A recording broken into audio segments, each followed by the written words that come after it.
Bismillahirrahmanirrahim. Assalamualaikum warahmatullahi wabarakatuh. Salam sejahtera. Salam satu Malaysia. Terima kasih kepada 6 orang pakar-pakar sains, pakar-pakar sains yang telah pun bercerita tentang Kementerian Sains. Saya akan menjawab robotik teknologi Ahmad Bagansa Raya. Saya akan menjawab kadang-kadang mungkin ada bercampur-campur, tapi insya-Allah saya akan jawab sebaik mungkin yang saya mampu. Berkenaan dengan dasar sains teknologi inovasi. Datuk YB ada nampak kepala. Dasar sains dan inovasi negara ataupun DSTIN telah pun dilaksanakan semenjak 2013 dan ia mempunyai 6 trust yang melibatkan memajukan R&D, membangunkan industri berasaskan teknologi, membangunkan bakat, governance, melaksanakan pembudayaan dan melibatkan peringkatan peringkat antarabangsa. Dasar sains, teknologi dan negara DSTIN ini juga merupakan dasar utama yang menjadi rujukan kepada dasar-dasar sektoral industri sama ada bidang biotek, nanoteknologi, IoT, angkasa, teknologi baru ataupun dan sebagainya. Buat masa sekarang tahun NF2 tidak ada dasar-dasar baru yang menggantikan DSTIN buat masa sekarang. Jadi tidak timbul mengatakan dasar ini ada perubahan atau baru yang nak dilaksanakan. Yang ni yang rekod yang saya ada. Yang kedua, untuk agensi nuklear Malaysia, adakah aktiviti yang melibatkan R&D saja atau adakah lain-lain? Ini tanya, dan apakah R&D baru yang dibuat untuk memanfaatkan rakyat? Dan apakah peruntukan untuk R&D atau naik taraf bangunan infrastruktur atau lain-lain? Aktiviti R&D, pengomersialan teknologi, transfer of teknologi, latihan kepada ini aktiviti dia. Kita buat selain daripada R&D, pengomersialan produk pun kita buat, transfer of teknologi, latihan kepada pelajar-pelajar industri, ada juga universiti yang menghantar pelajar-pelajarnya ke agensi nuklear Malaysia, memberi perkhidmatan servis kepada industri atau rakyat seperti projek-projek yang melibatkan MSI seperti yang saya telah bentangkan semalam dalam satu soal jawab lisan, memastikan safety dan juga security dalam penggunaan teknologi nuklear. Jadi mereka ini akan kalau ada melibatkan perkara-perkara ini, selalunya agensi nuklear akan menjadi pakar rujuk, dan selalunya apa nasihat kita mereka diikuti sebelum mereka menjalankan aktiviti itu. Beberapa spin-off daripada R&D, selain daripada ada orang takut bila cerita R&D, spin-off daripada syarikat R&D antaranya adalah kita juga membuat ground penetrating radar ataupun GPR untuk mengenal pasti kebocoran pipe di bawah tanah. Ini pun kita terlibat, dan kita juga terlibat semalam saya cakap, setelah pun diberitahu dalam banyak televisyen semalam, variety of tanaman yang di luar, yang baru, yang tahan lasak, yang saya cakap pasal beras tanaman hybrid dan tanaman mutant. Ya. Semalam saya terangkan dalam jawapan soal jawab mulut dan telah pun mendapat liputan yang meluas untuk akhbar televisyen semalam. Peruntukan adalah untuk mengurus pembangunan termasuk naik taraf untuk R&D, menggunakan peruntukan adalah digunakan untuk mengurus peruntukan kita dapat untuk membangunkan R&D, naikkan taraf R&D dan juga menggunakannya untuk dana-dana lain. Kita juga selain daripada itu, Kementerian Sains Agensi Nuklear juga mendapat grant. Mereka boleh apply grant dana Science Fund, Techno Fund atau lain-lain yang dipusatkan di MOSTI. Jadi duit itu tidak digunakan untuk selain daripada guna untuk kegunaan dia sendiri. MOSTI juga agensi nuklear juga boleh meminta grant penyelidikan yang sekarang disebut sekarang mereka tengah buat mereka dapat science fund kalau produk ini, kalau research ini bercorak fundamental. Kalau benda yang ada advance mungkin kita buat menggunakan Technofund atau Innofund, dan sekarang ini mereka juga sedang menggiat menjalankan projek di bawah Malaysia MOSTI Science Social Innovation. Ulama juga bertanya tentang berkenaan dengan pusat sains negara, ya.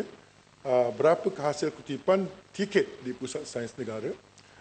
Pusat Sains Negara yang ada sekarang satu di Bukit Kiara yang tersegar minda, tapi ditutup kerana bumbungnya bocor dan sudah pun dilulus peruntukan 2 tahun lepas dan akan mula beroperasi pada bulan Mac tahun 2017. Itu dimulakan peruntukan yang kita luluskan di Dewan Mulia ini. Dan Pusat Sains Negara Cawangan Wilayah Utara letak di Gunung Krian, Kedah. Betul-betul di bawah gunung itu, kawasan ini cantik. Dan cadangan penubuhan Pusat Sains the next one, kita akan buat di Sabah, di kampung Laya-Laya. Tuaran kita bawa tapak 20 ekar yang telah pun dapat daripada Kementerian daripada Kerajaan Negeri. Harga tiket untuk PSM ni untuk dewasa RM6, untuk budak sekolah sebanyak RM2. Tapi saya tak ada jumlah kutipan setiap tahun. Saya akan cuba dapatkan jika cara bertulis. Tapi setahu saya pendapatan ini tidak boleh digunakan untuk pendapatan ini tidak boleh digunakan, dia merupakan pendapatan daripada kerajaan. Bukan pendapatan yang boleh dibelanjakan oleh Pusat Sains. Jadi wang ini adalah wang yang disatukan. Jadi saya tidak ada jumlah kutipan kat sini, tapi saya akan dapatkan dan bagi jawapan bertulis. Ulangan juga bertanya tentang MTDC. Sudah tentu MTDC ini adalah satu agensi yang berjaya kerana salah satu grant yang sangat popular di bawah MTDC adalah dipanggil CRDF, ataupun dia punya penuh dia Commercialization Research Development Fund. Ini adalah merupakan satu grant yang diletakkan di bawah pembiayaan di bawah kementerian di bawah MTDC. Jadi di bawah tahun pengomersialan MSY, MTDC telah membantu dalam pengomersialan ini, dan yang terbaru ini Kementerian Sains, kalau tengok soal mana tadi panjang berita, telah membantu 8 syarikat teknologi kepasaran. Antara produk-produknya adalah educational robot, educational robot, pedal assisted electric bicycle yang seperti yang diberitahu tadi untuk projek Sikal 1 Malaysia yang sudah pun kita tunjukkan, dah ada pun kita dah bagi dekat pusat-pusat pengajian tinggi, dan benda ini menjadi begitu popular. Memang kita terus akan membantu sehingga produk ini menjadi satu jenama negara pada masa akan datang. Double rational bangun. Sedikit penjelasan. Kalau saya tengok dengan peruntukan 40 juta, bagaimana mesti boleh membantu mengkomersialkan produk-produk yang tadi kata ada 8, dan mungkin yang saya minta tadi motosikal elektrik terlalu kecil. Jadi macam mana? Adakah hanya sebagai apa orang kata kongsi bersama dengan syarikat-syarikat berkenaan? Terima kasih. Wabi, bukan begitu ya. Sebenarnya yang ini yang dia ada dekat level MTDC. Yang ini yang level 40 juta tu adalah di bawah CRDF. Untuk pengusaha-pengusaha untuk mengkomersialkan produk, mereka masih lagi boleh menggunakan kemudahan lain yang ada dekat MOSTI, dekat Kementerian Sains. Ada juga yang tidak memilih untuk macam dia nak mengkomersialkan produk dengan menggunakan wang yang lebih banyak, mereka boleh menggunakan MDV, venture capital yang juga diletakkan di bawah Kementerian Sains. Tetapi yang sangat popular sebenarnya ada satu lagi, kebanyakan produk kita ini selain daripada Innofund tadi saya kata tadi, dia ada satu grant dipanggil Teknofund. Teknofund ini adalah grant pra-pengomersialan. Dia sebenarnya stepnya begini. Mula-mula kita minta science funds untuk fundamental research, applied research. Lepas itu kalau kita rasa ada ciri-ciri kejayaan di fundamental research itu, di applied research itu, mereka boleh minta sejumlah fund, 500,000 lagi maksimum untuk membuat dia punya prototype. Yang ini akan menghasilkan ada lagi 500,000. Selepas prototype ini agak berjaya, setelah prototype nampak real dan sudah pun menepati ciri-ciri inovasi yang dikenaki oleh Kementerian Sains, mereka boleh minta satu lagi grant dipanggil Innofund. Innofund ini berjumlah 3 juta. Yang saya kata yang tidak perlu dibayar duit. Jadi ini juga merupakan satu alternatif. Ada banyak juga syarikat yang akan berakhir di pra-pengomersialan dan mereka terus dapat membina empayar perniagaan mereka sendiri.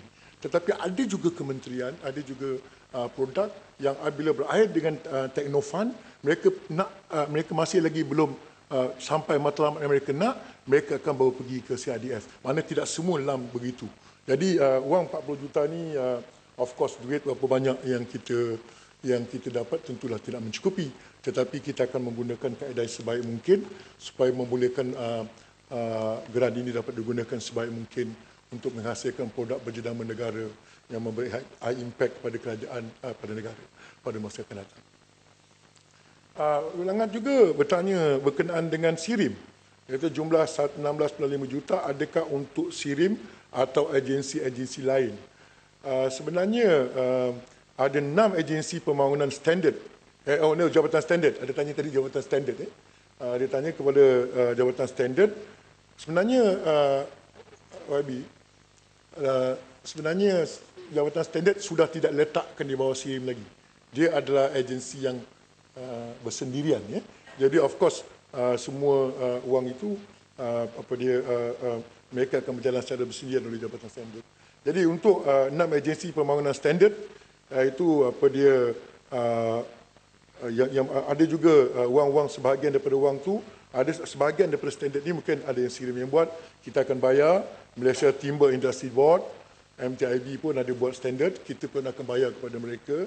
Institut Kimia Malaysia, Malaysia Association of Standard User, Malaysia Plastic Manufacturer Association dan Lembaga Getah Malaysia. Sudah seterusnya, sepatutnya memang wang itu untuk jabatan standard, tapi oleh kerana kerja-kerja standard ini berdasarkan kepada kepakaran agensi-agensi tertentu. Jadi oleh sebab itu, kita terpaksa bayarlah kepada mereka ini, macam kita subkon lah kan, macam kita subkon pada itu. Dan ini adalah kerja-kerja biasa dan jabatan mereka juga akan melantik pakar-pakar yang terlibat dalam bidang-bidang itu. Jadi pembayaran ini digunakan untuk perkara itulah. Ulangan juga bertanya, projek-projek dijalankan oleh Cyber Security Malaysia menggunakan bajet sebanyak 33.119 ataupun 33 juta lebih kurang. Okey, projek pembangunan cyber security bagi tahun 2017 adalah seperti berikutnya. Pengukuhan ketahanan negara terhadap ancaman cyber. Sebenarnya cerita pasal cyber security ini memang 2-3 bulan ini sangat tersebar luas. Jadi sebahagiannya saya simpulkan di sini. Pengukuhan ketahanan negara terhadap ancaman cyber, pembangunan forensik cyber dan siasatan, pembangunan makmal pendidikan dan perkhidmatan jaminan keselamatan teknologi termaju. Nombor 4, pembangunan perkhidmatan penilaian kriptografi negara. 5, pembangunan pusat jaminan keselamatan cyber negara. 6, pendidikan keselamatan cyber dan pembangunan profesional. 7, pembangunan sistem analisis strategik keselamatan cyber negara.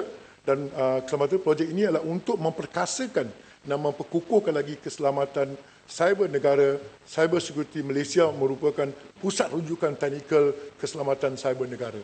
Jadi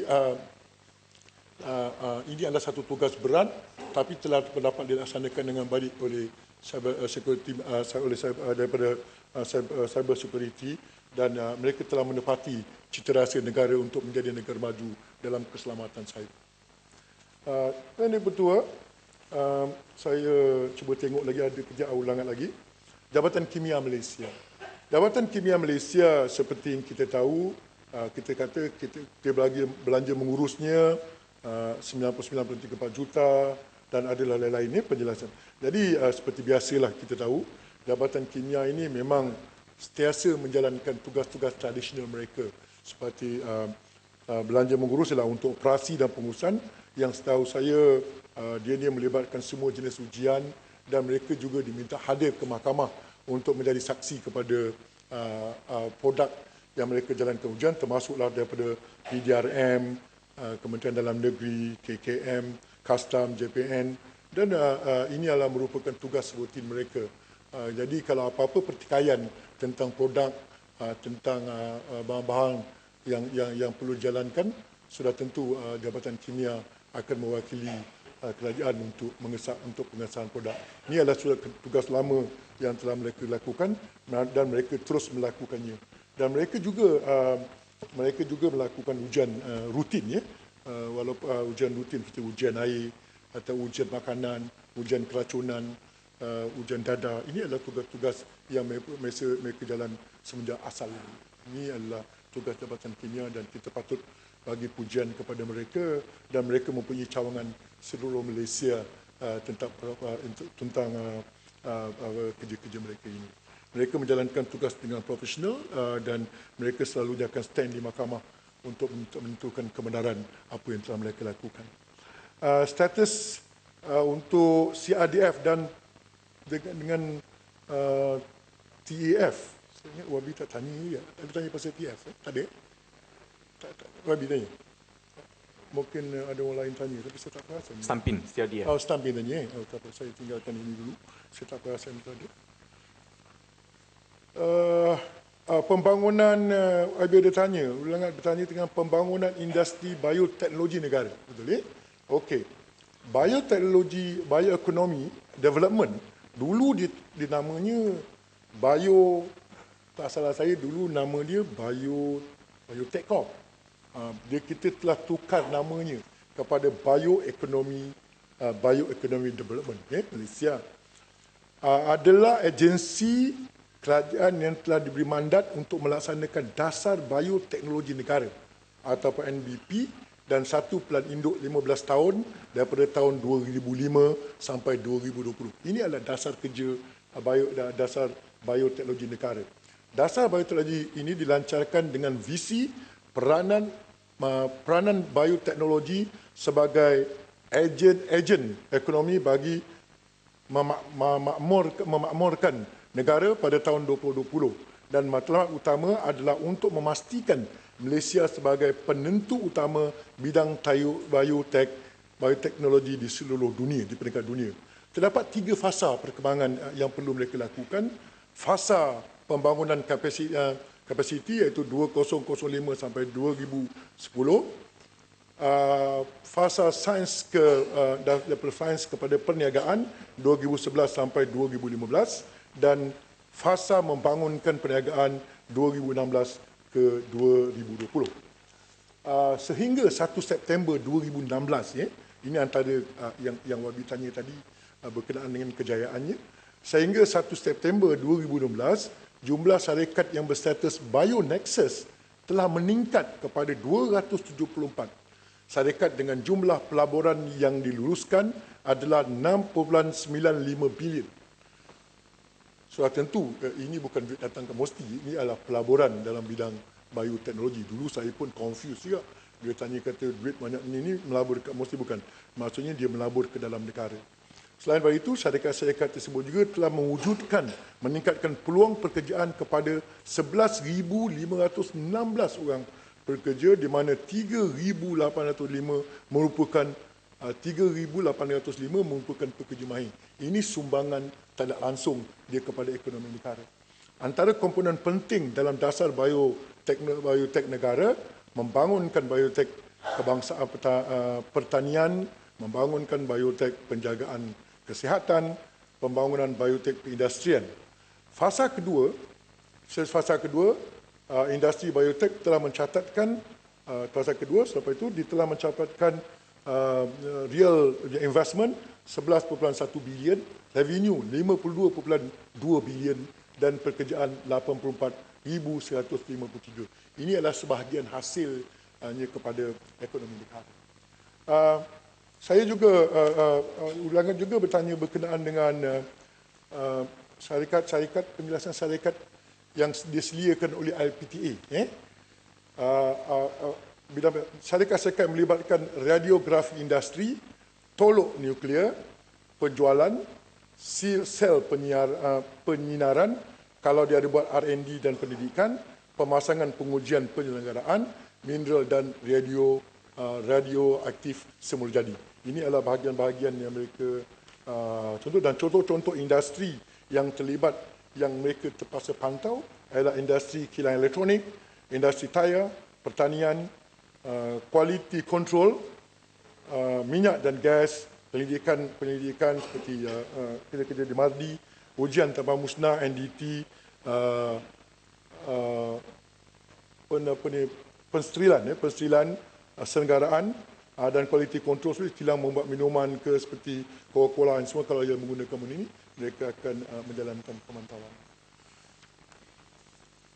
Yang itu senarai yang saya ada ulangan lagi, ada sikit lagi berkenaan dengan Pusat Sains Negara tadi saya dah sentuh. Saya ingat buat masa sekarang ini senarai yang saya ada kepada ulangan semua saya dah completekan. Saya dah cuba completekan. Kita pergi pula yang kedua, Parit Sulong tak salah saya. The next one is Parit Sulong. Parit Sulong telah bertanya berkenaan dengan, walaupun dia ada cakap panjang juga tadi, tapi kebanyakan itu syarahan sebenarnya. Tapi soalannya sedikit saja, walaupun dia panjang. Mana ada syarahan? Tengok baik semula handset tu. Wah, hari ni dia marah Hari ni dia marah, tak lusik. Selalunya usik dia gembira. Ya, teguran daripada profesor tu. Pasal selalu usik dia gembira. Hari ni dia tak gembira. Dah larut malam ya, Ahmad. Apa dia? Larut malam. Oh ya, saya tak perasan itu. Saya ingat awal lagi. Dah maaf. Okey. Memang tahun 2016 adalah tahun yang kita katakan tahun pengomersialan negara. Ya. Ini adalah rentetan pada tahun 2014 adalah tahun pengomersialan MOSTI. Oleh sebab itu, kena kejayaannya pengomersialan MOSTI, maka kita minta kerajaan mengisytiharkan tahun 2016 adalah MCY, Malaysia Commercialization Year, dengan bermatlamatkan supaya kita bermatlamatkan supaya pengomersialan ini, pengomersialan produk R&D adalah merupakan satu budaya penyidikan. Kita berharap the end of the penyelidikan mesti ada sesuatu benda yang perlu dikomersialkan. Yang ini sepatutnya matlamat kita dalam mengisytiharkan tahun pengomersialan. Kerana bila benda dikomersialkan, lebih-lebih lagi produk-produk yang mempunyai impak tinggi, dia akan membagi kesan kepada ekonomi negara dan akan mewujudkan usahawan di negara kita. Sebenarnya sebanyak 25 ejen, ini yang rekod pada saya, kata sebanyak 26 agensi telah beri komitmen untuk komersialkan 150 produk yang telah dikenal pasti. Untuk pengetahuan satu lagi untuk Tuan Yang Ketua, sebenarnya MCY ini adalah kerjasama NBOS, bukan Kementerian Sains saja. Tapi sebenarnya kita telah combine produk-produk, kerana kementerian lain juga ada menghasilkan, dia juga menjalankan pendidikan menggunakan untuk fokus untuk produk-produk untuk kementerian mereka. Jadi oleh sebab itu kita telah agensikan, kita telah combine semua, dan klimaknya tak salah saya lagi 2 minggu lagi kita akan ada satu dia punya pameran besar-besaran. Tak salah saya tadi saya ada baca dalam saya punya web, dia kata 11 hari lagi tunggu, 11 hari ke 16 hari lagi. Sebanyak 26 agensi telah pun diberi komitmen untuk komersialkan sehingga 150 produk telah dikenal pasti. Contoh satu kejayaan permulaan bagi single platform komersialan telah berjaya mendapat sokongan pelbagai R&D, universiti dan agensi-agensi pembangunan teknologi. Sehingga 31 Oktober, sehingga 21 Oktober 2016, sebanyak 70 produk telah berada di pasaran. Walaupun kita baru war-war, sekarang 50 datang, dan 75 produk sudah pun diterima di pasaran. Di antaranya adalah Mi Trace, iaitu Musang King Tracer oleh Mimos. Tadi ada cakap, Kuala Selangor ada cerita pasal Musang King. Minggu ni cerita pasal Musang King. Mi Trace itu adalah daripada Mimos, itulah pun Trace Musang King. So kita telah ada. MyMed, tak salah saya, perangkap nyamuk. Dia boleh IMR, ada satu penggambar hitam. Itu pun kita telah pasarkan. Nutrition, apa benda dia panggil? Nutrition Cell Code oleh Mardi. Minuman kesihatan bernutrisi tinggi. Ini juga telah didirikan oleh, telah pun berjaya dipasarkan. Jadi, Parit Sulong juga bertanya peranan Yayasan Inovasi dalam meningkatkan bilangan pelajar sains. Untuk pengetahuan Tuan Yang Ketua, sebenarnya Yayasan Inovasi Malaysia memang itu adalah sebahagian daripada nama dia, Yayasan Inovasi. Dia ni nak menyerap budaya inovasi di kalangan rakyat Malaysia. Dia tidak terlibat, dia tidak tersekat daripada sekolah ke atau mana-mana. Jadi sudah tentu apa yang telah dilakukan selama ini seperti jejak inovasi yang telah dianjurkan untuk mengesahkan produk, ini telah dilakukan dengan baik. Dan satu lagi kerja yang tadi yang diberitahu oleh Pak Sulong adalah berkenaan dengan saya selalunya silap cakap ini, nanti kan kota tinggi dia marah, jangan silap dia kata STEAM, saya kata STEM. Saya itu masa bentang tahun lepas, dia kata mana ada STEAM, dia kata STEM, dia kata kan. Dan saya takut saya tersilap cakap. Hari ini saya ingat kata-kata itu. STEM ya. Tapi ejaan dia macam STEAM pun boleh juga ya. Selari dengan STEM dia kata. Apa dia? Apa dia pada Sulong? Betul, saya betul. Tak boleh bergurau dia hari ini. Ada masalah hari ini? Dah malam, minta maaf. Objektif YIM adalah untuk meningkatkan kesedaran dan aktiviti inovasi di peringkat akar umbi dan bukan secara langsung terlibat dengan golongan pelajar. Saya dah kata tadi. Sebenarnya, beliau cerita pasal STEM ini, sebenarnya Kementerian Sains sangat memandang serius. Itu pasalnya pada tahun lepas, kita juga telah membuat akta baru daripada MBOT. Sebenarnya inilah untuk menyahut di ujung sekali STEM nanti ada pendapat, ada keuntungan kepada mereka yang terlibat. Itu pasalnya kita ada menubuhkan Board of Technology, Board of Technology, di mana akhirnya besok anak-anak kita yang ambil bidang STEM ini akan ada bergelar teknologi dan so on. Kan? Yang Mak Menteri, pandangan dari belakang yang Mak. Apa dia? Dah menuli ke belakang. Saya suka tengok kota tinggi. nak tengok Pak Sulong takut dia marah. Tapi sebenarnya dia betul Tuan Pengurusi. Sebenarnya bidang untuk memposting STEM ini bukan saja kerja-kerja Yayasan Inovasi, tetapi juga merupakan kerja-kerja keseluruhan kementerian kita. Kita telah mengadakan banyak program sebenarnya dari masa ke semasa untuk mempunyai ini, seperti kimia masuk desa lah, duta sains lah, MCY lah, macam-macam kita buat. Kita sentiasa melakukan terbaik untuk memastikan jumlah anak-anak kita yang masuk bidang sains ini apa yang seperti kita nanti. Lebih lagi bidang ini adalah sentiasa di hati saya. Sudah tentu, saya tahu saya pelajar kampung dulu, minat sains ini pada mulanya kita rasa susah. Tetapi akhirnya, rupanya sains itu bukanlah satu benda yang susah. Kalau kita sentiasa bercakap dengan anak kita, bidang itu tidak susah. Jadi saya mengalami sendiri, saya dari sekolah kampung, akhirnya masuk dalam bidang sains juga. Tapi ini tidak menerima. Tapi Kementerian Sains masih meneruskan aktiviti ini. Tanya sekejap, cumanya banyak cakap buat sana, buat sini, bila nak pergi Pak Sulong tu? Itu soalan. Yang Mak Menteri. Pak Sulong dia baru graduate PhD yang Mak. Dia garang sikit. Ya, terima kasih. Ya. Saya ingat, saya minta maaf. Saya akan pastikan Jabatan Kimia Johor dia ada dengar bercakap ni, kita akan bawa ke sana. Magnet Pak Sulong tu kuat. Tak ada program dia tu. Tapi Yayasan Inovasi tu dia kerja dia mencari produk inovasi, menyemai budaya inovasi. Yang itu tak bagus sangat. Kita bawa yang lain lagi besar daripada itu. Saya bawa lagi besar gitu. Nanti bagi Pak Sulong dulu. Saya tak makan biryani, saya makan burger je. Okey, apa dia?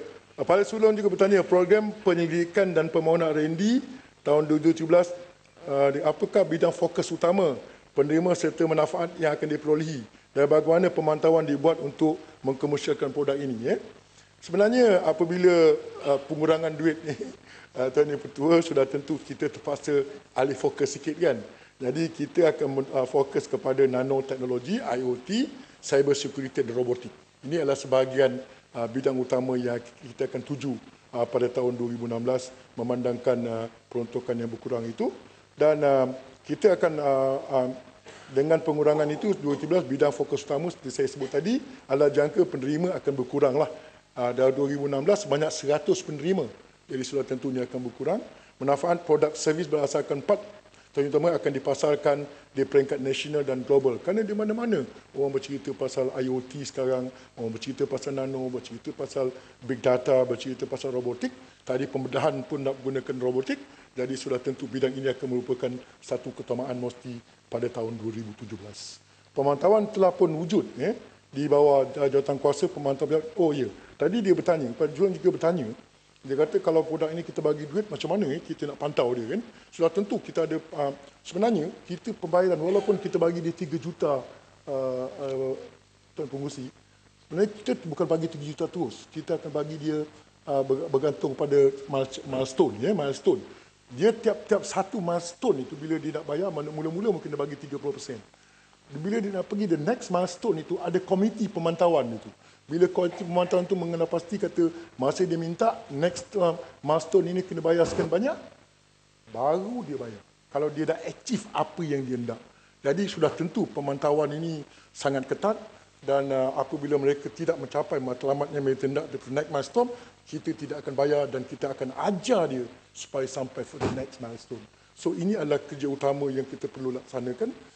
Itu pasalnya kadang-kadang ada orang komplain, kata lambat bayar, kata ini, dan kita terpaksa melakukan perkara ini kerana ini adalah merupakan duit rakyat yang perlu kita lakukan. Sekarang saya pergi dekat Kuantan pula. Saya tadi sebelum datang ke sini, saya ada taklimat dengan agensi saya lah. Saya bercerita. Saya duduk, saya atas kursi, saya tanya, kita akan mendapat banyak soalan daripada Kuantan. Saya tanya, kerana saya ada habisnya. Saya, janganlah balik dulu.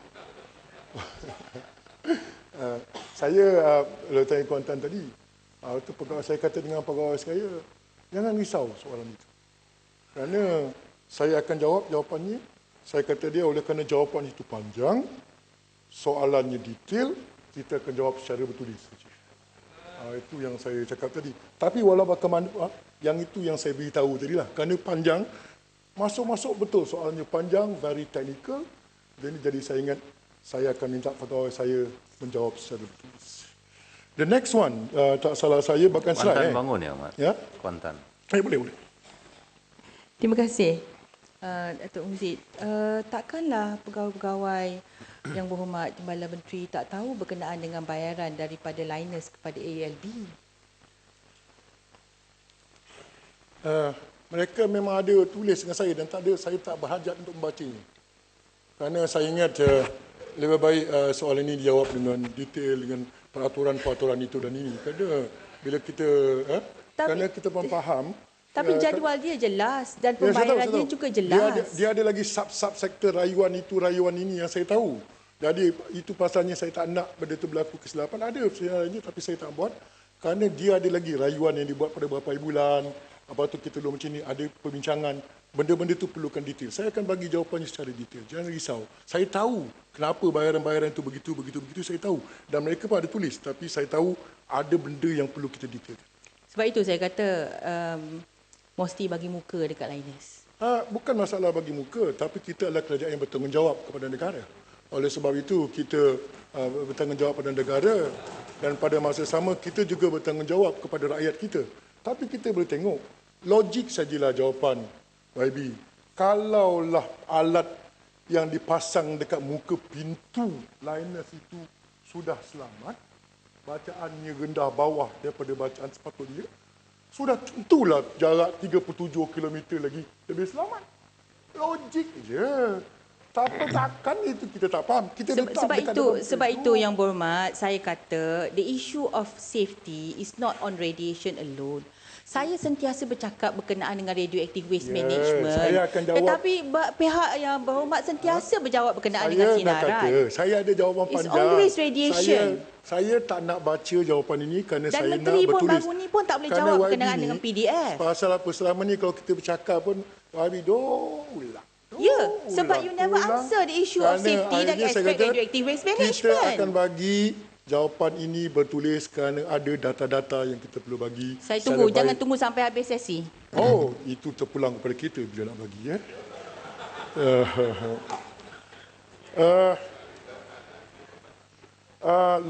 Lepas tu tadi tak apa.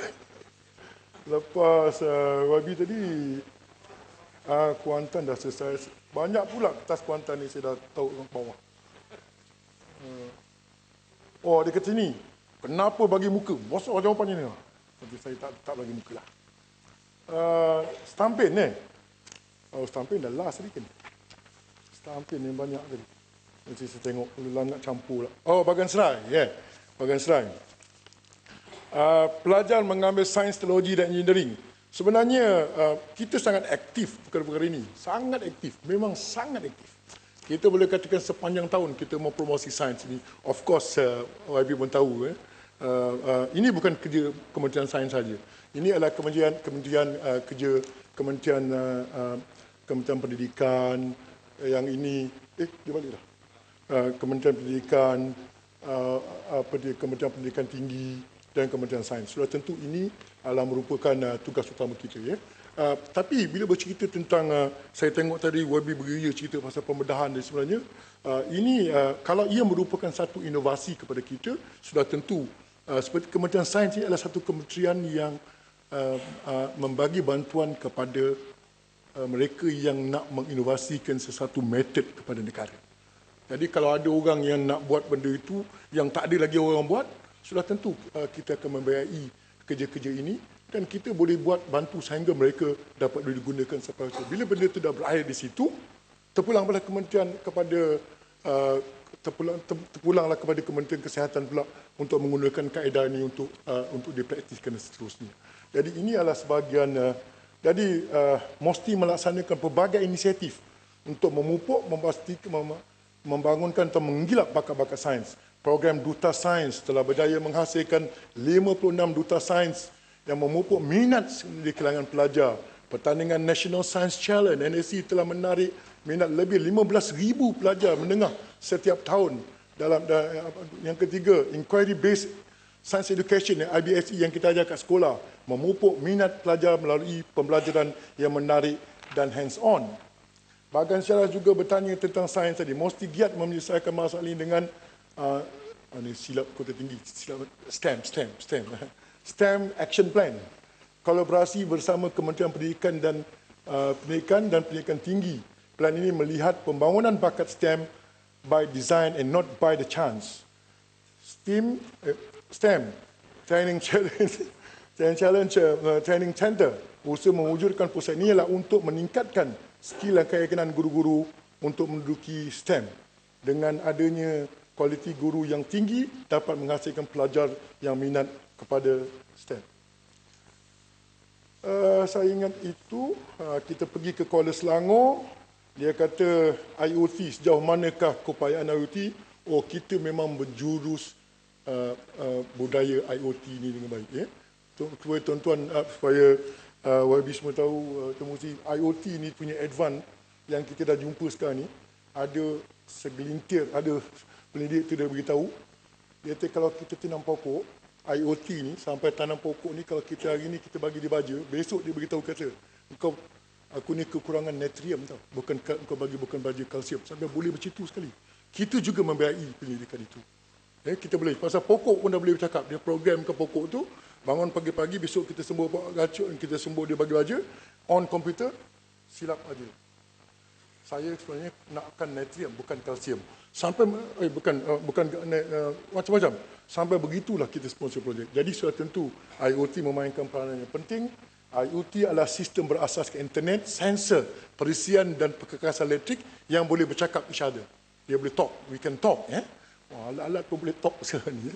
IoT sebagai salah satu bidang teknologi utama dalam rancangan Malaysia ke-11 dan pertumbuhan IoT ini telah menghasilkan 14,207 pekerjaan dalam tempoh 5 tahun. Ini akan wujud.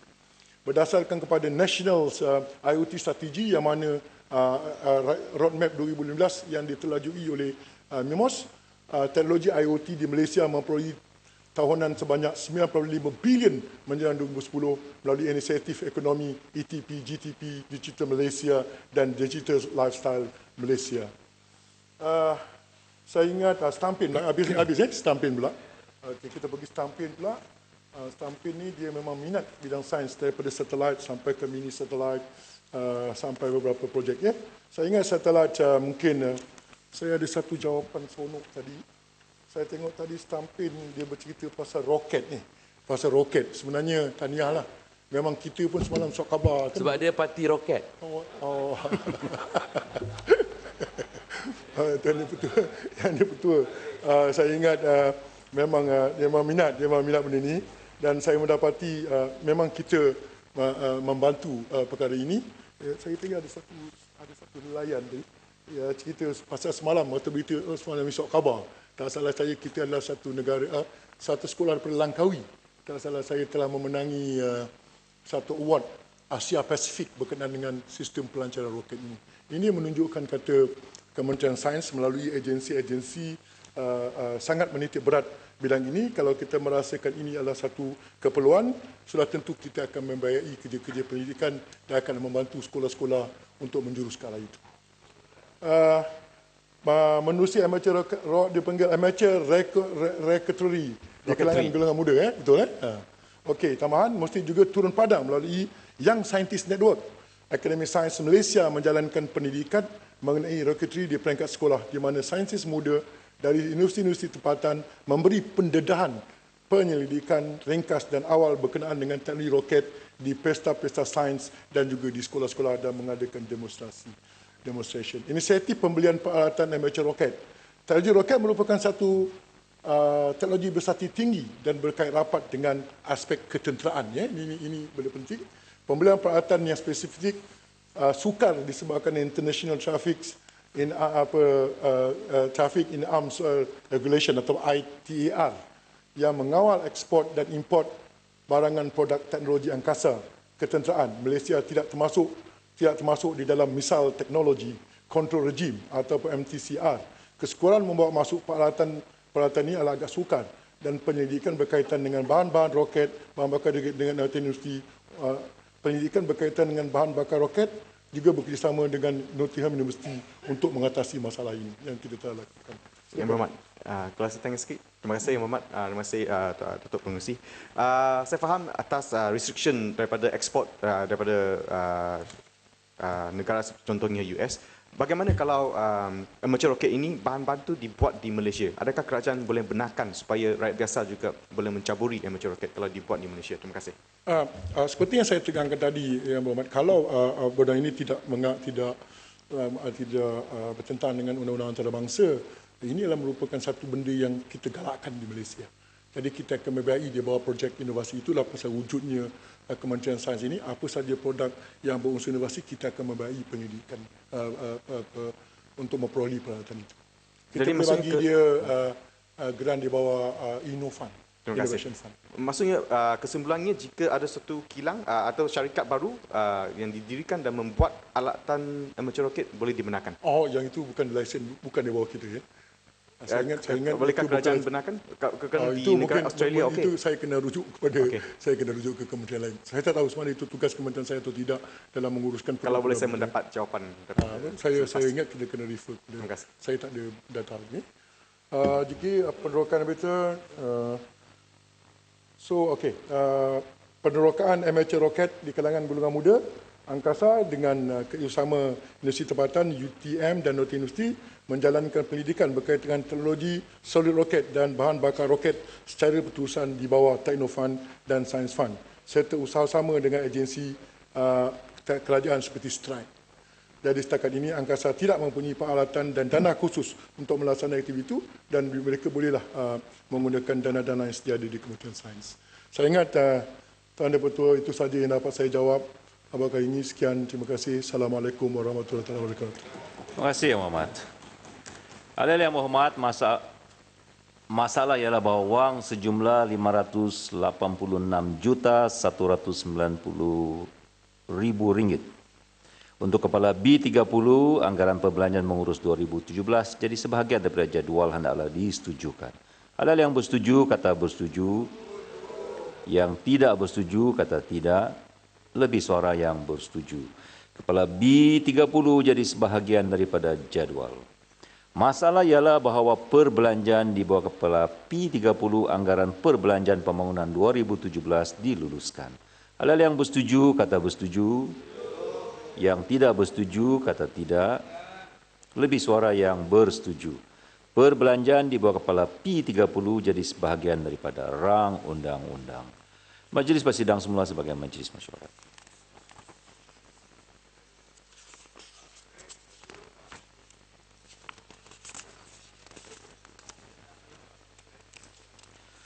Ahli yang berhormat, masyarakat Dewan hari ini ditangguhkan sehingga jam 10 pagi hari Rabu 16 November 2016. Jom.